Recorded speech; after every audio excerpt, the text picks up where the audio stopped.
Welcome back to my YouTube channel. ഞാൻ മനീഷ. ഞാൻ കഴിഞ്ഞ ദിവസം പുതിയൊരു ഹാൻഡ് ബാഗ് മേടിച്ചതിൻ്റെ ഒരു അൺബോക്സിങ് വീഡിയോ ഞാൻ ചെയ്തിട്ടുണ്ടായിരുന്നു. അപ്പോൾ ഞാൻ ആലോചിച്ചു, നമ്മൾ ഒരു ഹാൻഡ് ബാഗ് കളക്ഷൻസ് നമ്മൾ ലാസ്റ്റ് ഇയറാണ് ചെയ്തിട്ടുള്ളത്, നമ്മൾ പിന്നെ ചെയ്തിട്ടേ ഉണ്ടായിരുന്നില്ല. അപ്പോൾ ഞാൻ അതിനുശേഷം കുറച്ച് ഹാൻഡ് ബാഗ്സ് മേടിച്ചിട്ടുണ്ടായിരുന്നു. അപ്പോൾ ഞാൻ ആലോചിച്ചു, ഓക്കെ, എന്തുകൊണ്ട് നമുക്ക് ഈ വർഷം നമുക്ക് ഒരു ഹാൻഡ് ബാഗ് ഹോൾ വീഡിയോ ചെയ്തുകൂടാ എന്ന് ഞാനിങ്ങനെ ആലോചിച്ചു. അപ്പോൾ യെസ്, അപ്പോൾ അത് മാത്രമല്ല കേട്ടോ, നമ്മുടെ ചാനൽ പുതിയ സബ്സ്ക്രൈബേഴ്സൊക്കെ വന്നിട്ടുണ്ട് കേട്ടോ. Thank you so much. അപ്പോൾ നമുക്ക് ഇനിയും മുന്നോട്ട് പോകുമ്പോൾ പരിചയപ്പെടാം കേട്ടോ എല്ലാവരെയും. അപ്പോൾ അത് മാത്രമല്ല, എൻ്റെ വീഡിയോസ് ഒരുപാട് പേര് കാണുന്നുണ്ട്, ഞാനത് അറിയുന്നുണ്ട്. പക്ഷെ നിങ്ങളാരും സബ്സ്ക്രൈബ് ചെയ്യുന്നില്ല, അതെന്തുകൊണ്ടാണെന്ന് എനിക്കറിയില്ല. ഓക്കെ, കഷ്ടമുണ്ടോ, ഒന്ന് സബ്സ്ക്രൈബ് ചെയ്യണം കേട്ടോ. നിങ്ങൾ സബ്സ്ക്രൈബ് ചെയ്താലേ എനിക്ക് ആ ഒരു മോട്ടിവേഷൻ കിട്ടത്തുള്ളൂ. ഓക്കെ, ഇനി വീഡിയോ എടുക്കാമെന്നൊരു ത്വര വരുത്തുള്ളൂ. അപ്പോൾ എന്തായാലും ഒന്ന് സപ്പോർട്ട് ചെയ്യണം പ്ലീസ്. അപ്പോൾ ഇന്നത്തെ വീഡിയോ നമ്മൾ ഇന്ന് എൻ്റെ ഒരു ഹാൻഡ് ബാഗ് ഹോൾ വീഡിയോ ഞാൻ കാണിക്കാൻ പോകുന്നത്. അപ്പോൾ നമുക്ക് സ്റ്റാർട്ട് ചെയ്യാം. അപ്പോൾ ലൈക്ക് സബ്സ്ക്രൈബ് ചെയ്യാൻ മറക്കരുത്. അതേപോലെ നിങ്ങളുടെ അഭിപ്രായം എന്താണെങ്കിലും നിങ്ങൾക്ക് എന്നോട് ഓപ്പൺ ആയിട്ട് പറയാം, നോ ഇഷ്യൂസ്. അപ്പോൾ നമുക്ക് വീഡിയോ സ്റ്റാർട്ട് ചെയ്യാം. ആദ്യം കാണിക്കുന്ന ഒരു സ്ലിംഗ് ബാഗാണ്, ടോമി ഹിൽഫിഗറിൻ്റെ സ്ലിംഗ് ബാഗാണ്. നിങ്ങൾ എൻ്റെ ഇൻസ്റ്റയിൽ നോക്കി കാണാൻ ഞാൻ ഈ ബാഗ് എത്രത്തോളം യൂസ് ചെയ്യുന്നുണ്ട്. യൂസ് ചെയ്ത് സത്യം പറയാമല്ലോ, എൻ്റെ അസ്ഥി വരെ ഞാൻ എടുത്തിട്ടുണ്ട്. അതേപോലെ ഞാൻ യൂസ് ചെയ്തിട്ടുള്ളൊരു ബാഗാണ്, എനിക്ക് അത്രയും ഫേവറേറ്റാണ്. ഇത് ആക്ച്വലി സ്ലിംഗ് ബാഗാണ് കേട്ടോ. ഇത് ഞാൻ ഫോറമിൽ നിന്ന് മേടിച്ചാൽ. എനിക്ക് ഈ ബാഗ് മേടിക്കുമ്പോൾ നല്ല ഓർമ്മയുണ്ട്. ഞാനും അമ്മയും കൂടി ഷോപ്പിങ്ങിന് പോയപ്പോൾ ഞാൻ ഈ ബാഗ് എനിക്ക് പെട്ടെന്ന് കണ്ട് ക്രഷ് തോന്നി, എനിക്ക് വേണം എന്ന് തോന്നി. അപ്പം ഞാൻ മേടിക്കാൻ വേണ്ടി നിന്നതാണ്. പക്ഷേ എൻ്റെ മാതാശ്രീ സമ്മതിച്ചില്ല. കാരണം ഇത്രയും ഹാൻഡ് ബാഗ് കളക്ഷൻസ് ഇവിടെ ഉണ്ട്, ഇനി എന്തിനാണ് ഹാൻഡ് ബാഗ് എന്ന് വെച്ചുകൊണ്ട് അമ്മ എൻ്റെ അടുത്ത് ചെറുതായിട്ടൊന്ന് ഉദ്ദേശിച്ചിട്ടുണ്ടായിരുന്നു. അങ്ങനെ ഞാൻ ഒരു ദിവസം അമ്മയോട് മിണ്ടിയില്ല, പിണങ്ങി. ആ ഒരു സങ്കടം അമ്മ മനസ്സിലാക്കി പിറ്റേന്ന് എൻ്റെ അടുത്ത് പറഞ്ഞു, പോയി മേടിച്ചോന്ന് പറഞ്ഞ് പിറ്റേന്ന് തന്നെ ഞാൻ പോയി മേടിച്ച ഹാൻഡ് ബാഗാണിത്, സ്ലിംഗ് ബാഗാണിത്. അതുകൊണ്ട് എനിക്ക് ഭയങ്കര ഇഷ്ടമാണ് കേട്ടോ. ഞാനിപ്പോൾ എന്ത് ഡ്രസ്സ് ഇട്ടാലും വേറെ ഹാൻഡ് ബാഗ്സിനെ പറ്റി തിങ്ക് ചെയ്യാറില്ല, ഇതെടുത്തിട്ട് സ്റ്റൈൽ ചെയ്യാറുള്ളൂ. അത്യാവശ്യം സ്ലിംഗ് ബാഗ് എന്ന് പറയുമ്പോൾ അത്യാവശ്യം സ്പേഷ്യസ് ആണ്. ഇവിടെ ഒരു കമ്പാർട്ട്മെൻ്റ് ഉണ്ട്, ഒരു ഓപ്പൺ പോക്കറ്റ് ഉണ്ട്, ഇവിടെയും ഒരു പോക്കറ്റ് ഏരിയ ഉണ്ട്, അതേപോലെ ബാക്കിലും ഉണ്ട്. പക്ഷേ നല്ല രസമല്ല ബാഗ് കാണാൻ, പക്ഷെ അത്യാവശ്യം മെസ്സായിട്ടുണ്ട് കേട്ടോ. ഞാൻ നല്ല രീതിയിൽ യൂസ് ചെയ്തിട്ടുണ്ട്. അപ്പോൾ ഇതാണ് എൻ്റെ 2025-26 ഇതുവരെ ഞാൻ ഏറ്റവും കൂടുതൽ റഫ് യൂസ് ചെയ്തിട്ടുള്ള എൻ്റെ സ്ലിംഗ് ബാഗ്. ഞാൻ ബാഗ്സിൻ്റെ ഒന്ന് പ്രൈസ് ഞാൻ പറയുന്നില്ല കേട്ടോ, കാരണം നിങ്ങൾക്ക് ഗൂഗിളാണെങ്കിലും നിങ്ങൾക്ക് സെർച്ച് ചെയ്താലും എല്ലാത്തിൻ്റെ പ്രൈസ് കിട്ടും. പിന്നെ എപ്പോഴും ഈ പറയുന്നില്ല, ഞാൻ പറയുന്ന പ്രൈസ് ആവണമെന്നില്ല. ചില സമയത്ത് ഓഫേഴ്സും കാര്യങ്ങളൊക്കെ വരുമ്പോൾ അങ്ങോട്ടും ഇങ്ങോട്ടും വേരിയേഷൻസ് ഒക്കെ വരും. സോ നിങ്ങൾ തന്നെ അത് സെർച്ച് ചെയ്ത് നോക്കുന്നതായിരിക്കും നല്ലത്. സോ ഇതാണ് എൻ്റെ ഫേവറേറ്റ് സ്ലിംഗ് ബാഗ്. ഇത് നമുക്ക് എല്ലാത്തിനൂടെ സ്റ്റൈൽ ചെയ്യാം കേട്ടോ, എല്ലാ ഡ്രസ്സിനൂടെയും സ്റ്റൈൽ ചെയ്യാൻ പറ്റുന്ന ഒരു സ്ലിംഗ് ബാഗാണ്. അപ്പോൾ നെക്സ്റ്റ് ബാഗ് ഞാൻ കാണിച്ചു തരാം. സെക്കൻഡ് വൺ ഞാൻ കാണിക്കുന്ന ഹാൻഡ് ബാഗും അല്ല, സ്ലിംഗ് ബാഗും ഒന്നുമല്ല. പക്ഷേ നമുക്ക് ഈ പറയുന്ന പോലെ ക്യാരി ചെയ്യാൻ പറ്റുന്ന ഒരു ക്യൂട്ടായിട്ടുള്ള ഒരു വാളറ്റാണ് കാൽവിൻ്റെ. ഇതും ഈ പറയുന്ന പോലെ എനിക്ക് ഈ വാളറ്റ്സിനോട് അങ്ങനെ ക്രേസ് ഒന്നുമില്ല. പക്ഷേ ഇതും സെയിം ഒരിക്കൽ ഇതേപോലെ ലുലുവിൽ പോകുന്ന സമയത്ത് ഞാൻ ജസ്റ്റ് ഇതിൻ്റെ ഫ്രണ്ടിൽ കൂടെ പാസ് ചെയ്തപ്പോൾ ഞാൻ ഇതേപോലെ ഒരു വാളറ്റ് എന്നെ ഇങ്ങനെ വിളിക്കുന്നു, ഇങ്ങോട്ട് വാ എന്നെ കൊണ്ടുപോകുന്ന പറഞ്ഞിട്ട് എൻ്റെ ഉള്ളിൽ ഇങ്ങനെ തുടിക്കുകയായിരുന്നു. അങ്ങനെ അടുത്ത് ചെന്ന് കണ്ട് എനിക്ക് അത്രയ്ക്ക് ഇഷ്ടപ്പെട്ട ഒരു വാളറ്റായിരുന്നു. പക്ഷേ സത്യം പറയില്ല, ഇത് ഞാൻ അങ്ങനെ ഒന്നും യൂസ് ചെയ്യാറില്ല. കാരണം ഈ ഒരു ഷെയ്ഡ് എന്ന് പറയുന്നത് പെട്ടെന്ന് അഴുക്കാവും. പക്ഷേ എന്താണെന്നറിയത്തില്ല, പക്ഷെ എനിക്ക് ഭയങ്കരമായിട്ട് ഇഷ്ടപ്പെട്ടു. നല്ല ക്യൂട്ടല്ലേ കാണാൻ വേണ്ടിയിട്ട്. പക്ഷേ പെട്ടെന്ന് മെസ്സാകും കേട്ടോ. ഇതിനകത്ത് ഈ പറയുന്നത് അധികവും നമുക്ക് ക്യാരി ചെയ്യാൻ പറ്റത്തില്ല, അധികം ക്യാഷൊന്നും വെക്കാൻ പറ്റത്തില്ല. നമുക്ക് കാർഡ്സും എന്തെങ്കിലുമൊക്കെ ഉണ്ടെങ്കിൽ ഇതിനകത്ത് വെക്കാം എന്നുള്ളതേ ഉള്ളൂ. പക്ഷേ എന്താണെന്നറിയത്തില്ല, എനിക്കിത് ഭയങ്കരമായിട്ട് ഇഷ്ടപ്പെട്ട ഒരു വാളറ്റാണ്. സത്യം പറഞ്ഞാൽ എൻ്റെ വാളറ്റ്സ് ഒന്നും ഇല്ല കേട്ടോ. ഞാൻ എപ്പോഴും ഹാൻഡ് ബാഗ്സിൻ്റെ ഇടയിലാണ്, പോക്കറ്റ്സിലാണ് ക്യാഷ് വെക്കാറുള്ളത്. പക്ഷേ ഇതെൻ്റെ ഫേവറേറ്റാണ്. എല്ലാവരും കാണിക്കുമ്പോൾ ഇവനെ കാണിക്കാതിരിക്കുന്നത് എങ്ങനെയാണ്, അതുകൊണ്ട് ഞാൻ കാണിച്ചെന്നേ ഉള്ളൂ കേട്ടോ. എൻ്റെ ബാക്കിലും ഒരു കമ്പാർട്ട്മെൻ്റ് ഉണ്ട്. കാണുമ്പോൾ ക്യൂട്ടാണ്. നമ്മൾ ജീൻസൊക്കെ ഇടുമ്പോഴത്തേക്ക് നമ്മൾ വേറെ ബാഗ്സ് ഒന്നും കൊണ്ടില്ല, കാർഡ്സ് മാത്രമൊക്കെ കൊണ്ടുപോകണമെന്നുണ്ടെങ്കിൽ അത് ക്യൂട്ടായിട്ട് ഇങ്ങനെ കയ്യിൽ ഹോൾഡ് ചെയ്യുകയാണെങ്കിൽ ഇറ്റ്സ് പ്രിറ്റി നൈസ്. അപ്പോൾ നമുക്ക് അടുത്ത ബാഗ് കാണാം. ഓക്കെ, അപ്പോൾ നമ്മളിനി നെക്സ്റ്റ് ഒരു ഹാൻഡ് ബാഗ് മറ്റേ മൂൺ ബാഗ് എന്നൊക്കെ പറയില്ലേ, അതേപോലത്തെ ഒരു ബാഗാണ് കാണിക്കുന്നത്. വാൻ ഹുസൈൻ്റെ ഹാൻഡ് ബാഗ്. ഈ ബാഗും എനിക്കറിയത്തില്ല, നിങ്ങൾക്കറിയാമല്ലോ, എനിക്ക് ട്രഡീഷണൽ ഡ്രസ്സിനോട് വലിയ താല്പര്യമൊന്നുമില്ല. പക്ഷേ ഈ ഇടയിൽ ഈ ഓണമൊക്കെ വന്നപ്പോൾ ഞാൻ ചെറുതായിട്ടൊന്ന് ഇട്ട് തുടങ്ങിയിട്ടുണ്ട്. ആ സമയത്ത് ഞാൻ ആലോചിച്ചപ്പോൾ എനിക്ക് ട്രഡീഷണൽ ഡ്രസ്സിനോട് ഇടാനുള്ള ഹാൻഡ് ബാഗ് ഇല്ല. ഇതൊന്നും അല്ല കേട്ടോ, ഇതൊക്കെ ഞാൻ എന്നോട് പറയുന്ന ഒരു ബാഗ് മേടിക്കാൻ വേണ്ടിയിട്ടുള്ള ഒരു എക്സ്ക്യൂസ് മാത്രമാണ്, അല്ല വേറെ രീതിയിലൊന്നും എടുക്കുകയൊന്നും വേണ്ട കേട്ടോ. സോ അങ്ങനെ എനിക്ക് സത്യം പറഞ്ഞാൽ എനിക്ക് ട്രഡീഷണൽ ഡ്രസ്സിനോട് ഇടാനുള്ള ഹാൻഡ് ബാഗ്സ് ഇല്ല. നിങ്ങൾ എൻ്റെ കഴിഞ്ഞ വർഷത്തെ കളക്ഷൻസ് നോക്കിയാലും ഇപ്പോഴത്തെ കളക്ഷൻസ് നോക്കിയാലും നിങ്ങൾക്ക് മനസ്സിലാവും എനിക്ക് സൽവാറിനോട് ഇടാനും എനിക്ക് സാരിയുടെ കൂടെ അങ്ങനത്തെ ട്രഡീഷണൽ ഡ്രസ്സിനോട് സ്റ്റൈലിൽ എനിക്ക് ബാഗ് ഇല്ല ഗൈസ്, സത്യമായിട്ടും ഇല്ല. അങ്ങനെ ഒരു ആഗ്രഹം വന്നിട്ട് ഞാൻ വാൻ ഹുസൈനിൽ പോയി. ഈ ഇടയായിട്ട് എനിക്ക് വാൻ ഹുസൈൻ എന്ന് പറയുന്ന ഭയങ്കര അഡിക്ഷനാണ്. ഇപ്പം ഞാൻ ഞാൻ ഇട്ടിരിക്കുന്ന ഈ കോട്ട് സെറ്റ് ഇത് വാൻ ഹുസൈൻ ആണ്, നിങ്ങൾക്കറിയോ. എനിക്ക് അവിടുത്തെ ഡ്രസ്സാണെങ്കിലും ഇപ്പം അവിടുത്തെ എനിക്ക് ഓരോരോ സാധനങ്ങൾ ഭയങ്കര ഇഷ്ടമാണ്. എനിക്ക് വാൻ ഹുസൈൻ്റെ പ്രൊമോഷനൊന്നും ഇല്ല കേട്ടോ, പിന്നെ അവരെനിക്ക് പ്രൊമോഷൻ തരാറൊന്നും ആയിട്ടില്ല ബൈ. എന്നാലും ഞാൻ എൻ്റെ സമാധാനത്തിന് വേണ്ടി പറയാം. അപ്പോൾ നമ്മൾ ഇവനെ വാൻ ഹുസൈൻ മേടിച്ചതാണ്.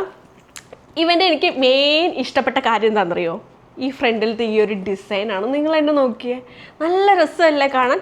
അതേപോലെ നല്ല നല്ല തിക്കായിട്ടുള്ളൊരു വൈഡായിട്ടുള്ളൊരു സ്ട്രാപ്പും കൂടിയാണ് കേട്ടോ. കാരണം ഈ ഇങ്ങനത്തെ ഒരു വലിയൊരു ഹാൻഡ് ബാഗ് ആകുമ്പം നമ്മൾ അത്യാവശ്യം സാധനങ്ങൾ ക്യാരി ചെയ്യും. അപ്പം ചെറിയ സ്ട്രാപ്പാണെന്നുണ്ടെങ്കിൽ ഷോൾഡർ വേദനിക്കും. അപ്പോൾ ഇത് അത്യാവശ്യം വൈഡൊക്കെ ആയതുകൊണ്ട് ഷോൾഡർ ഭയങ്കര കംഫർട്ടബിൾ ആയിരിക്കും. സോ നമുക്ക് ഇതിൻ്റെ കമ്പാർട്ട്മെൻറ്റ്സ് കാണാം. നല്ലൊരു ഹാഫ് മൂൺ ഷേപ്പാണ് ഇത് വരുന്നത്. ഇതിനകത്തും അത്യാവശ്യം നല്ല സ്പേഷ്യസ് ആണ്. കുറേ അധികം കമ്പാർട്ട്മെൻറ്റ്സ് ഉണ്ട്, കാണാൻ പറ്റുന്നുണ്ടോ? അത്യാവശ്യം നല്ല കമ്പാർട്ട്മെൻറ്റ്സ് ഉണ്ട് കേട്ടോ. അതെ, ഇവിടെ ഫ്രണ്ടിലൊരു ചെറിയ ഒരു പോക്കറ്റ് ഉണ്ട്. എനിക്ക് ഇങ്ങനത്തെ ഈ പോക്കറ്റ്സ് ഭയങ്കര ഇഷ്ടമാണ്. ഞാൻ ഇപ്പോൾ ഹാൻഡ് ബാഗ് മേടിക്കുമ്പോൾ ഇങ്ങനത്തെ പോക്കറ്റ്സ് നോക്കാറുണ്ട് കേട്ടോ. കാരണം ഞാൻ എന്തെങ്കിലും എനിക്ക് പെട്ടെന്ന് എടുക്കാൻ പറ്റുന്ന പോലെ പോക്കറ്റ് ടിഷ്യൂസ്, ലിപ്സ്റ്റിക്ക്, അങ്ങനെ എന്തെങ്കിലുമൊക്കെ കോമ്പ്, അങ്ങനെയുള്ള ചെറിയ മിനി പോക്കറ്റ് പെർഫ്യൂംസ് ഒക്കെ ഉണ്ടെന്നുണ്ടെങ്കിൽ നമുക്ക് പെട്ടെന്ന് എടുക്കാൻ പറ്റുന്ന രീതിയിൽ ഞാൻ ക്യാരി ചെയ്യുന്നൊരു സ്പേസാണ്. എൻ്റെ ഫേവറേറ്റ് ആണ്. ഈയിടെയായിട്ട് എനിക്ക് അങ്ങനത്തെ ഒരു സ്പേസ് ഭയങ്കര ഇഷ്ടമാണ്. പിന്നെയും ഇവിടെ 2 കമ്പാർട്ട്മെൻറ്റ്സ് വരുന്നുണ്ട്. അത് കൂടാതെ സെൻറ്ററിൽ ഒരു സിബ് വന്നിട്ടുള്ള വേറൊരു കമ്പാർട്ട്മെൻറ്റ് ഉണ്ട്. അത് കൂടാതെ എഗെയിൻ ഏറ്റവും ബാക്കിലും ഒരു കമ്പാർട്ട്മെൻറ്റ് വരുന്നുണ്ട് കേട്ടോ. അത്യാവശ്യം നല്ല രീതിയിൽ ഇതിനകത്ത് സാധനങ്ങളെല്ലാം ഓൾമോസ്റ്റ് ഫില്ലാവാറുണ്ട്. ഞാൻ അത്യാവശ്യം നല്ല രീതിയിൽ ഇതും ഞാൻ അത്യാവശ്യം യൂസ് ചെയ്തിട്ടുണ്ട്. അത്യാവശ്യം റഫ് യൂസ് ആയിരുന്നു. ബാക്കിലും ഒരു കമ്പാർട്ട്മെൻറ്റ് വരുന്നുണ്ട്. ഇതിൻ്റെ കളറാണ് ഭയങ്കര അട്രാക്ഷൻ, നല്ല രസമാണ്. നമ്മൾ ട്രഡീഷണലിൻ്റെ കൂടെ ഒക്കെ ആണെങ്കിൽ എന്തിൻ്റെ കൂടെ സ്റ്റൈൽ ചെയ്താലും ക്ലാസ് ആയിരിക്കും ഈ വാൻ ഹുസൈൻ്റെ ഈ ഒരു ബാഗ്. സോ ഇതാണ് എൻ്റെ 3rd വൺ. നിങ്ങൾക്ക് ഈ ബാഗിലൊക്കെ ഏതാ ഇഷ്ടപ്പെട്ടതെന്നും കൂടി നിങ്ങൾ പറയണം കേട്ടോ. പിന്നെ നിങ്ങൾ ചിന്തിക്കും മനീഷയുടെ കയ്യിൽ എന്താണ് ഇങ്ങനത്തെ ബ്രാൻഡ്സ് മാത്രമേ ഉള്ളൂ, നിങ്ങൾക്ക് സാധാരണ ബാഗ്സ് ഒന്നും ഇല്ലേന്ന് ചിന്തിക്കും. ഞാൻ കൂടുതലും എനിക്ക് ബാഗ്സ് ഞാൻ അത്യാവശ്യം റഫ് യൂസ് ചെയ്യുന്ന സാധനങ്ങൾ ഞാൻ മാക്സിമം ബ്രാൻഡ്സാണ് ഞാൻ മേടിക്കാൻ നോക്കാറുള്ളൂ. കാരണം ചെറിയ വിലയ്ക്ക് ചെറിയ ബാഗൊക്കെ മേടിക്കുമ്പോഴത്തേക്ക് അത് കുറച്ച് ദിവസം കഴിയുമ്പോഴത്തേക്ക് മെസ്സാവാറുണ്ട്. പക്ഷേ ഇങ്ങനെ ബ്രാൻഡ്സൊക്കെ മേടിക്കുന്ന അത്യാവശ്യം നല്ല ഇൻവെസ്റ്റ്മെൻറ്റും കൂടിയാണ് കേട്ടോ. അപ്പോൾ എനിക്ക് പേഴ്സണലി ഇങ്ങനത്തെ അത്യാവശ്യം നല്ലതൊക്കെ മേടിക്കുന്നതിനോടാണ് എനിക്കിഷ്ടം. എന്ന് വെച്ചിട്ട് ഞാൻ എല്ലാ സാധനങ്ങളും അങ്ങനെ ബ്രാൻഡ്സ് മേടിക്കും എന്നൊന്നല്ല. ഞാൻ ഡ്രസ്സാണെങ്കിൽ അങ്ങനത്തെ ബ്രാൻഡ്സ് അല്ലാത്ത സാധനങ്ങൾ മേടിക്കും. പക്ഷേ ഏറ്റവും കൂടുതൽ റഫ് യൂസ് ചെയ്യുന്ന ഷൂസ് ആണെങ്കിലും അതേപോലെ ഹാൻഡ് ബാഗ്സ് അങ്ങനത്തെ ഉള്ള സാധനങ്ങളൊക്കെ ഞാൻ കൂടുതലും നല്ല ബ്രാൻഡ്സ് മേടിക്കാൻ മാക്സിമം നോക്കുന്ന ഒരാൾ തന്നെയാണ്. സോ ആ ഒരു ക്വാളിറ്റി എപ്പോഴും കാണും, അതാണ് മെയിൻ തിങ്. സോ നമുക്ക് അടുത്ത ബാഗ് കാണാം. ഓക്കെ, എനിക്ക് ബാഗ് മേടിക്കാൻ ഓരോ റീസൺസ് വേണമെന്ന് ഇപ്പോൾ നിങ്ങൾക്ക് മനസ്സിലായല്ലോ. അടുത്ത ബാഗ് ഞാൻ മേടിക്കാനുള്ള മെയിൻ റീസൺ, എനിക്ക് ഷൂട്ടിനൊക്കെ പോകുമ്പോഴത്തേക്കും ഞാൻ ഇതേപോലെ എവിടെയെങ്കിലും ഒറ്റയ്ക്ക് ട്രാവൽ ചെയ്യുമ്പോഴോ അല്ലെങ്കിൽ ഷൂട്ടിനൊക്കെ പോകുമ്പോഴത്തേക്കും എൻ്റെ ഓൺ ഷൂട്ട് ചെയ്യുന്ന സമയത്ത് ചിലപ്പോൾ എനിക്ക് ട്രൈപോഡ്സ്, അതല്ല മൈക്ക്, ക്യാമറ ഇതൊക്കെ ക്യാരി ചെയ്യേണ്ടി വരും. അപ്പോൾ എനിക്ക് അങ്ങനെ ക്യാരി ചെയ്യാൻ പറ്റിയ ഒരു ബാഗില്ല, നിങ്ങൾക്കറിയാം. അപ്പോൾ അങ്ങനത്തെ ഒരു ബാഗിന് വേണ്ടിയിട്ട് ഞാൻ മേടിച്ചൊരു ബാഗാണ് ഈ മൈക്കൽ കോഴ്സിൻ്റെ ഈ ഒരു ബാഗ്. ഈ ബാഗ് ഞാൻ അങ്ങനെ ഷൂട്ടിന് പോകുമ്പോൾ മാത്രമേ യൂസ് ചെയ്യാറുള്ളൂ. എനിക്ക് ഷൂട്ടിന് പോകുമ്പോൾ ഗൈസ് എൻ്റേതായ ഷൂട്ടിന് ഞാൻ പോകുമ്പോഴത്തേക്കും എനിക്ക് ട്രൈപോഡ് ക്യാരി ചെയ്യണം, വെള്ളം ക്യാരി ചെയ്യണം, ക്യാമറ ക്യാരി ചെയ്യണം, മൈക്ക് ക്യാരി ചെയ്യണം, പിന്നെ മേക്കപ്പിൻ്റെ ആ സാധനങ്ങൾ ക്യാരി ചെയ്യണം. അങ്ങനെ എനിക്ക് ഒരു ലോഡ് സാധനങ്ങൾ ഷൂട്ടിന് വേണ്ടി മാത്രം എനിക്ക് ക്യാരി ചെയ്യാൻ ഉണ്ട്. ചിലപ്പോൾ മേ ബി എനിക്ക് കോസ്റ്റ്യൂം ചേഞ്ച് ഉണ്ടെങ്കിൽ എനിക്ക് അതും ക്യാരി ചെയ്യേണ്ടി വരും. അങ്ങനത്തെ എനിക്ക് ഒരുപാട് സാധനങ്ങൾ നിങ്ങൾക്ക് മനസ്സിലാവും, ചാർജേഴ്സ്, പവർ ബാങ്ക്, അങ്ങനെയുള്ള ഒരു ലോഡ് സാധനങ്ങൾ എനിക്ക് ക്യാരി ചെയ്യേണ്ടി വരും. അങ്ങനെയൊക്കെ വരുമ്പോഴത്തേക്കും ഞാൻ അതിന് വേണ്ടി എനിക്ക് ഷൂട്ടിൻ്റെ യൂസിന് വേണ്ടി മാത്രം ഞാൻ മേടിച്ച എൻ്റെ ഒരു ബാഗാണിത്. ഇതും ഈ പറയുന്ന പോലെ ഞാൻ അല്ലാണ്ട് യൂസ് ചെയ്യാറില്ല കേട്ടോ. ഞാൻ അല്ല നോർമലായിട്ട് ഞാൻ എവിടെയെങ്കിലും പോകുമ്പോൾ ഞാൻ ഈ ബാഗ് യൂസ് ചെയ്യാറില്ല. ഷൂട്ട് ടൈം മാത്രമേ യൂസ് ചെയ്യുള്ളൂ. സോ നമുക്ക് ഇത് ഓപ്പൺ ചെയ്യാം. പക്ഷെ ഭയങ്കര യൂസ്ഫുള്ളാണ്. കാരണം എൻ്റെ ഇത്രയും സാധനങ്ങൾ കൊണ്ടുപോകുമ്പോൾ തന്നെ അത്യാവശ്യം ഹെവി ആയിരിക്കും. നിങ്ങൾക്ക് അറിയാമല്ലോ, ക്യാമറയുടെ ഒക്കെ വെയിറ്റ് എന്ന് പറഞ്ഞാൽ നിങ്ങൾക്ക് മനസ്സിലാവും. അപ്പോൾ അതെന്നൊക്കെ പറഞ്ഞു കഴിഞ്ഞാൽ നമ്മൾ ഈ നോർമൽ ഹാൻഡ് ബാഗ്സിലൊക്കെ കൊണ്ടുപോകുമ്പോഴത്തേക്ക് ഇങ്ങനെ ഷോൾഡറിലിടുമ്പോൾ അത്യാവശ്യം പെയിൻഫുള്ളായിരിക്കും. പിന്നെ ഷൂട്ടിനിടയിൽ പോകുമ്പോഴത്തേക്കും ഇവിടെ ഇങ്ങനെ ഒരു പാടും കാണും. ഇതെന്ന് പറഞ്ഞു കഴിഞ്ഞാൽ നമുക്കിങ്ങനെ ബാഗിൽ ഇങ്ങനെ ഇട്ടാൽ സ്കൂളിൽ ബാഗിലൊക്കെ പിള്ളേരൊക്കെ നടക്കുന്നത് ഡോറൊക്കെ കിടക്കുന്നത് നടന്നു പോയാൽ മതി. സോ നമുക്കിത് ഓപ്പൺ ചെയ്യാം. ഇതിൻ്റെ ഫ്രണ്ടിൽ ഒരു കുഞ്ഞൊരു കമ്പാർട്ട്മെൻറ്റ് വരുന്നുണ്ട്. ഇതിലാണ് ഞാൻ പെട്ടെന്ന് എന്തെങ്കിലും എനിക്ക് മൈക്കോ എയർപോഡൊക്കെ വെക്കണം എന്നുണ്ടെങ്കിൽ ഞാൻ ഇവിടെ വെക്കും. അതേപോലെ ഇതിനകത്ത് ഇവിടെയും ഒരു കമ്പാർട്ട്മെൻ്റ് ഉണ്ട്. ഇവിടെയാണ് ഞാൻ ഏറ്റവും കൂടുതൽ ചാർജേഴ്സും സംഭവങ്ങളൊക്കെ ഞാൻ ഈ ഒരു കമ്പാർട്ട്മെൻറ്റിൽ വെക്കാറുണ്ട്. കറക്റ്റ് എനിക്കറിയാം ഇന്ന കമ്പാർട്ട്മെൻറ്റിൽ എന്തൊക്കെ വെക്കണമെന്ന് എനിക്ക് തന്നെ അറിയാം. ഞാൻ തന്നെയാണല്ലോ ഉപയോഗിക്കുന്നത്. പിന്നെ ഇവിടെ ഏറ്റവും വലിയൊരു കമ്പാർട്ട്മെൻറ്റ്സ് ഉണ്ട്. ഇതിനകത്തായിരിക്കും ട്രൈപോഡ്സ്, വാട്ടർ, പിന്നെ ക്യാമറ, അങ്ങനെയുള്ള സംഭവങ്ങളെല്ലാം ഇങ്ങനെ തന്നെ ആയിരിക്കും ഞാൻ വെക്കുന്നത്. വെള്ളം വെക്കുമ്പോൾ അലേർട്ടായിരിക്കും, കാരണം വെള്ളം ക്യാമറയിലൊക്കെ വീണാൽ പണിമാളും. പിന്നെ ഇതിനിടയിലും ചെറിയ രണ്ട് എൻ്റെ ഫേവറേറ്റ് കമ്പാർട്ട്മെൻറ്റ്സ് ഉണ്ട്. അവിടെ ഞാൻ പെട്ടെന്ന് എടുക്കാൻ പറ്റുന്ന എന്തെങ്കിലും മേക്കപ്പ് ഐറ്റംസ് എന്തെങ്കിലുമൊക്കെ, ഇതിനുള്ളിൽ എൻ്റെ കാർഡ്സും അങ്ങനെ എന്തെങ്കിലുമൊക്കെ ഉള്ള സംഭവങ്ങളൊക്കെ വെക്കാനുള്ള കമ്പാർട്ട്മെൻ്റ് ഉണ്ട്. സോ ഈ ബാഗ് യെസ് ഷൂട്ട് യൂസിന് വേണ്ടി മാത്രമാണ്, അല്ലാതെ നമ്മൾ ഈ ബാഗ് ഇന്നേവരെ യൂസ് ചെയ്തിട്ടില്ല. പക്ഷേ ഈ പറഞ്ഞ ഷൂട്ടിന് കൊണ്ടുപോയാലും നന്നായിട്ട് ടേക്ക് കെയർ ചെയ്യണം. കാരണം എൻ്റെ ഒരു ലിപ്സ്റ്റിക്ക് ഇവിടെ പാടായിട്ടുണ്ട്. യെസ്, അപ്പോൾ ഇതന്നെ നമ്മൾ ഷൂട്ടിന് കൊണ്ടുപോകുമ്പോൾ അത്യാവശ്യം നന്നായിട്ട് ശ്രദ്ധിക്കണം. ഇല്ലെന്നുണ്ടെങ്കിൽ പെട്ടെന്ന് മെസ്സാം. പക്ഷേ എനിക്ക് ഇങ്ങനത്തെ ഷെയ്ഡ്സ് എനിക്ക് ഭയങ്കര ഇഷ്ടമാണ്, എനിക്കറിയാം. പിന്നെ ഞാൻ അത്യാവശ്യം എന്നെ തന്നെ പുകഴ്ത്താൻ വേണ്ടി പറയുന്നില്ല, ഞാൻ അത്യാവശ്യം നന്നായിട്ട് സാധനങ്ങൾ സൂക്ഷിക്കുന്ന ഒരാളാണ്. സോ എൻ്റെ കയ്യിൽ എപ്പോഴും സേഫ് ആയിരിക്കും എന്നൊരു കോൺഫിഡൻസ് എനിക്കുള്ളത് കൊണ്ടാണ് ഞാൻ ഇങ്ങനത്തെ ഷെയ്ഡ്സ് മേടിക്കുന്നത്. അപ്പോൾ ശരി, അടുത്ത ബാഗ് കാണിച്ചു തരാം. സോ ഞാൻ ഇനി കാണിക്കാൻ പോകുന്ന എൻ്റെ കളക്ഷൻസിലുള്ള ലാസ്റ്റ് ആൻഡ് ഫൈനലായിട്ടുള്ള ഒരു ഹാൻഡ് ബാഗാണ്. അതാണ് ഞാൻ കഴിഞ്ഞ ദിവസം അൺബോക്സ് ചെയ്തിട്ടുണ്ടായിരുന്നത് ഷോർട്സിൽ. യെസ്, അഗെയിൻ വാൻ ഹ്യൂസൈൻ്റെ ഹാൻഡ് ബാഗ്. ഇതിന് പറയാൻ പ്രത്യേകിച്ച് കഥയൊന്നും ഇല്ല. കണ്ടു, ഇഷ്ടമായി, വാങ്ങി എന്ന് വേണം പറയാം. ഇതെനിക്ക് എടുക്കാനുള്ള മെയിൻ റീസൺ തന്നെ ഈ ഒരു റിബണാണ്. എനിക്കിത് ഭയങ്കരമായിട്ട് ഇഷ്ടപ്പെട്ടിട്ടുണ്ടായിരുന്നു. നല്ല രസമുണ്ട്. ഇത് ക്യാമറയിൽ എത്രത്തോളം നിങ്ങൾക്ക് ഈ ബാഗ്സിനൊക്കെ ഭംഗി കിട്ടുന്നുണ്ടെന്ന് എനിക്കറിയില്ല. പക്ഷേ എനിക്ക് ഒരു ബ്ലാക്ക് ബാഗ് ഉണ്ടായിരുന്നില്ല. അപ്പോൾ ചുമ്മാ ഇതിന് മേടിക്കാൻ പ്രത്യേകിച്ച് റീസൺസ് ഒന്നും ഉണ്ടായിരുന്നില്ല കേട്ടോ. എനിക്ക് കണ്ടു ഇഷ്ടമായി. പിന്നെ അവിടെ സെയിൽ നടക്കുന്നുണ്ടായിരുന്നു. സോ അഫോർഡബിൾ പ്രൈസും കൂടെ ആയപ്പോഴത്തേക്ക് ഞാൻ കണ്ണും പൂട്ടി അങ്ങ് എടുത്തു. അതുതന്നെയായിരുന്നു കാര്യം. കൂടുതൽ എനിക്ക് ഇതിൻ്റെ കഥയൊന്നുമില്ല പറയാം. എനിക്കിത് ഭയങ്കരമായിട്ട് ഇഷ്ടപ്പെട്ടിട്ടുണ്ടായിരുന്നു. സോ ഇതിനകത്തും അത്യാവശ്യം ഇവിടെ ഒരു വലിയൊരു കമ്പാർട്ട്മെൻറ്റ് വരുന്നുണ്ട്. ഇതിനകത്ത് അധികം സെപ്പറേഷൻസ് ഒന്നും വരുന്നില്ല കേട്ടോ. ഇതിനകത്ത് നമുക്ക് മറ്റുള്ള കമ്പാർട്ട്മെൻറ്റ്സ് മേടിക്കാൻ കിട്ടുമല്ലോ ഫ്ലിപ്കാർട്ടിൽ നിന്ന്. ഞാൻ അങ്ങനെ എന്തെങ്കിലും വാങ്ങി വെക്കണമെന്ന് ഞാൻ വിചാരിക്കുന്നുണ്ട്. അങ്ങനെ അത്യാവശ്യം എൻ്റെ കൈ ഇത്രയും കയറുന്നുണ്ട്, അത്രയും സ്പേഷ്യസ് ആണ്. പിന്നെ ഇവിടെ 2 പോക്കറ്റ് വരുന്നുണ്ട്. കൂടാതെ ഇതിനകത്ത് ചെറിയൊരു സിബ് വന്നിട്ടുള്ള ഒരു പോക്കറ്റും വരുന്നുണ്ട്. അപ്പോൾ അതൊക്കെയുള്ളൂ, ബാക്കിലൊന്നുമില്ല. നല്ല ഇതൊരു മാറ്റ് ഫിനിഷ് വരുന്ന ഒരു ലെതർ ഹാൻഡ് ബാഗാണ്. ടോട്ട് ബാഗോ ഹാൻഡ് ബാഗോ, എനിക്ക് ഹാൻഡ് ബാഗ്സിന് അങ്ങനെ പേരൊന്നും അധികം പറയാൻ അറിയില്ല കേട്ടോ. എനിക്ക് ഇഷ്ടപ്പെടുന്നത് ഞാൻ മേടിക്കും. ഞാൻ കൂടുതലൊന്നും ഇതിനെപ്പറ്റി ഞാൻ പഠിക്കാൻ പോകാറില്ല. സോ ഇതാണ്. ഇതിനും ഇത്രയേ ഉള്ളൂ കേട്ടോ. എക്സ്ട്രാ മറ്റേ സ്ട്രാപ്പും കാര്യങ്ങളൊന്നും ഇല്ല. ഇത് മാത്രമേ ഉള്ളൂ.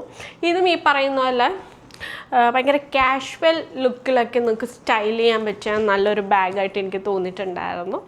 സോ പിന്നെ ഒരു കാര്യം, നമ്മൾ എന്ത് ഹാൻഡ് ബാഗ്സ് ആണെങ്കിലും നിങ്ങൾ മെയിനായിട്ടെന്ന് പറഞ്ഞാൽ ഞാൻ ചെയ്യുന്നൊരു കാര്യം എന്ന് പറഞ്ഞു കഴിഞ്ഞാൽ ഹാൻഡ് ബാഗ്സ് എപ്പോഴും ഞാൻ അത്യാവശ്യം നല്ല രീതിയിലും ബാഗ്സ് ഞാൻ യൂസ് ചെയ്യുന്ന ഒരാളാണ്. ബാഗ് യൂസ് ചെയ്ത് കഴിഞ്ഞ് കഴിഞ്ഞാൽ മാക്സിമം നിങ്ങൾക്ക് അന്നത്തെ ദിവസം പറ്റിയില്ലെങ്കിൽ പിറ്റേന്നാണെങ്കിൽ പോലും നിങ്ങൾ ബാഗ് ഒന്ന് ജസ്റ്റ് ഒന്ന് ഇതിനകത്ത് നമ്മൾ ക്യാരി ചെയ്യുന്ന സാധനങ്ങളെല്ലാം മാക്സിമം പുറത്തേക്ക് വെക്കുക. കാരണം എനിക്കറിയാവുന്ന ഒരുപാട് പേര് ബാഗിൽ സാധനങ്ങൾ കൊണ്ടുവന്നിട്ട് അതേപോലെ തന്നെ വെച്ചിരിക്കും. പിന്നെ ഇതേപോലെ മാസങ്ങളൊക്കെ ആകുമ്പോഴായിരിക്കും ഇത് പൊടി തട്ടി എടുക്കുന്നത്. മാക്സിമം അങ്ങനെ ചെയ്യാതിരിക്കുക. മാക്സിമം ഇതേപോലെ പറ്റുമ്പോൾ, അന്ന് പറ്റില്ലെങ്കിൽ നെക്സ്റ്റ് ഡേ ആണെങ്കിൽ പോലും ബാഗിൽ നിങ്ങൾ ക്യാരി ചെയ്യുന്ന സാധനങ്ങൾ പുറത്തെടുത്ത് വെക്കുക, അത് മാറ്റി വെക്കുക. നിങ്ങൾ ട്രാവൽ ചെയ്യുന്ന സമയത്ത് മാത്രം ഫില്ല് ചെയ്യാൻ നോക്കുക, അല്ലെങ്കിൽ ബാഗ് പെട്ടെന്ന് ഡാമേജ് ആവും കേട്ടോ. അപ്പോൾ അതുകൊണ്ട് ഇനി എത്ര വില കൂടിയ ബ്രാൻഡ്സ് ആണെന്ന് പറഞ്ഞാലും നമ്മൾ സൂക്ഷിക്കേണ്ട പോലെ നമ്മൾ സൂക്ഷിച്ചില്ലെങ്കിൽ അത് നശിച്ചു പോകും. ഞാൻ പറയുകയാണെങ്കിൽ സൂക്ഷിക്കാത്തവരാണെങ്കിൽ മാക്സിമം ബ്രാൻഡ്സ് ഒന്നും മേടിക്കാതിരിക്കുന്നതാണ് എൻ്റെ അഭിപ്രായത്തിൽ ഞാൻ നല്ലത് പറയാം. കാരണം അത്രയും ക്യാഷും പോകത്തില്ല, പിന്നെ ഇത്ര വില കൂടി മേടിച്ചതല്ലേ അപ്പോൾ പെട്ടെന്ന് നശിച്ചു എന്ന് പലരും പറയുന്നത് ഞാൻ കേട്ടിട്ടുണ്ട്. അതിന് മെയിൻ കാര്യം ഇതേപോലെ ശ്രദ്ധിക്കാത്തത് കൊണ്ടാണ്. ബാഗ് മാക്സിമം കെയർ ചെയ്യുക. പിന്നെ ഇതേപോലെ ബാഗൊക്കെ മേടിക്കുമ്പോൾ ഇപ്പോൾ എല്ലാത്തിനും അതിൻ്റെ കൂടെ എക്സ്ട്രാ ഒരു ക്യാരി ബാഗും കൂടെ കിട്ടും. നമ്മൾ ഈ ബാഗ് ഇട്ട് വെക്കാൻ എക്സ്ട്രാ ഒരു ബാഗ് കിട്ടും. ഇനി അതില്ലെങ്കിൽ നമുക്ക് ഓൺലൈനെല്ലാം അവൈലബിൾ ആണ്, അതും നിങ്ങൾക്ക് മേടിച്ചിട്ട് നിങ്ങൾക്കിത് പാക്ക് ചെയ്തൊക്കെ വെച്ചിട്ട് സേഫായിട്ട് നിങ്ങൾക്ക് എവിടെയെങ്കിലും വെക്കാം. ഞാൻ എൻ്റെ ഒരു കബോർഡിലെല്ലാം ഇങ്ങനെ എല്ലാം സേഫായിട്ട് ഓരോ ബാഗിനും ഓരോ കവേഴ്സ് ഇട്ട് ഞാൻ സേഫായിട്ട് തന്നെ വെക്കാറുള്ളത്. സോ അതുകൊണ്ടാണ്. അപ്പോൾ എല്ലാവരും കെയർ എന്ന് വെച്ചാൽ സൂക്ഷിക്കാത്തവരില്ല എന്നല്ല കേട്ടോ, സൂക്ഷിക്കുന്നവർ ഒരുപാട് പേരുണ്ട് കേട്ടോ. പക്ഷേ ഞാൻ പലരും പറയുന്നിട്ടുണ്ട് ഇങ്ങനെ ബ്രാൻഡ്സൊക്കെ മേടിക്കുന്നു വെറുതെയാണ്, ഇത്രയും പൈസ കൊടുത്ത് മേടിക്കുന്നത് നഷ്ടമാണ്. പക്ഷേ ഞാൻ പറയല്ലോ, നിങ്ങൾക്ക് വേണമെന്നുണ്ടെങ്കിൽ ഞാൻ കഴിഞ്ഞ വർഷം ഞാൻ ഹോൾ ചെയ്ത അതേ ഹാൻഡ് ബാഗ്സ് ഞാൻ വീണ്ടും കാണിച്ചു തരാം. എൻ്റെ കയ്യിൽ അതേപോലെ ഇരിക്കുന്നത്. കാരണം ഞാൻ അത്യാവശ്യം കെയർ ചെയ്യുന്ന ഒരാളാണ്. ബാഗ്സ് എന്നല്ല, അത്യാവശ്യം എല്ലാം ഞാൻ കാര്യങ്ങൾ സൂക്ഷിക്കും. അപ്പോൾ അതേ ഉള്ളൂ, ഞാൻ കൂടുതലൊന്നും നിങ്ങളെ പറഞ്ഞ് ഞാൻ പഠിപ്പിക്കുന്നില്ല. പിന്നെ ഓരോരുത്തരുടെ ഇഷ്ടമാണല്ലോ. അപ്പോൾ ഓക്കെ, അപ്പോൾ അങ്ങനെയൊക്കെയാണ്. അപ്പോൾ ഗൈസ്, ഇതായിരുന്നു എൻ്റെ ഹാൻഡ് ബാഗ് കളക്ഷൻസ്. നിങ്ങൾക്ക് ഇതിനകത്ത് ഏത് ബാഗ് ഇഷ്ടപ്പെട്ടെന്നും കൂടി നിങ്ങൾ പറയുക കേട്ടോ. അതേപോലെ നേരത്തെ ഞാൻ പറഞ്ഞ പോലെ എൻ്റെ വീഡിയോ കണ്ട് ഇഷ്ടപ്പെട്ടാൽ നിങ്ങൾ കമൻറ്റ് ചെയ്യുക. നിങ്ങളുടെ സജഷൻസ് എന്താണെങ്കിലും നിങ്ങൾക്ക് എന്നോട് ഓപ്പണായിട്ട് പറയുക, യാതൊരു മടിയും വേണ്ട. അതേപോലെ ചീത്ത വിളിക്കാൻ മാത്രം മതി, നിങ്ങൾക്ക് എന്നോട് ഓപ്പണായിട്ട് സംസാരിക്കാൻ കുഴപ്പമൊന്നുമില്ല. പിന്നെയെന്ന് വെച്ച് കഴിഞ്ഞാൽ എൻ്റെ വീഡിയോ നിങ്ങൾ സബ്സ്ക്രൈബ് ചെയ്യുക, പ്ലീസ് ഒന്ന് സബ്സ്ക്രൈബ് ചെയ്യുക, കഷ്ടമുണ്ട്. അപ്പോൾ അത് മാത്രമേ എനിക്ക് പറയാനുള്ളൂ. നിങ്ങൾ സപ്പോർട്ട് ചെയ്യുക, എന്നെ സപ്പോർട്ട് ചെയ്യുന്നുണ്ട്, ഒരുപാട് പേര് സപ്പോർട്ട് ചെയ്യുന്നുണ്ട്. പക്ഷേ ആരും സബ്സ്ക്രൈബ് ചെയ്യുന്നില്ല. അതെന്താണെന്ന് എനിക്ക് ഇതുവരെയായിട്ട് ആ ലോജിക്ക് എനിക്ക് അങ്ങോട്ട് മനസ്സിലായിട്ടില്ല. അപ്പോൾ എന്തായാലും നിങ്ങൾ സബ്സ്ക്രൈബും കൂടി ചെയ്യുക. അപ്പോൾ നമുക്ക് അടുത്ത വീഡിയോയിൽ കാണാം. ഇതേപോലെ നിങ്ങൾക്ക് ഇൻട്രസ്റ്റ് ആണെങ്കിൽ നിങ്ങൾ പറയുക. എൻ്റെ കയ്യിലുള്ള കുറേ സാധനങ്ങളൊക്കെ വീണ്ടും ഇരിപ്പുണ്ട്, അതിൻ്റെയൊക്കെ ഞാൻ കുറേ ഹോൾ വീഡിയോസ് ഞാൻ ചെയ്യാൻ നോക്കാം. അപ്പോൾ thanks for watching, love you all. അപ്പോൾ എല്ലാവരെയും നമുക്ക് ഇനി നെക്സ്റ്റ് വ്ളോഗിൽ കാണും ഗൈസ്. Take care, by.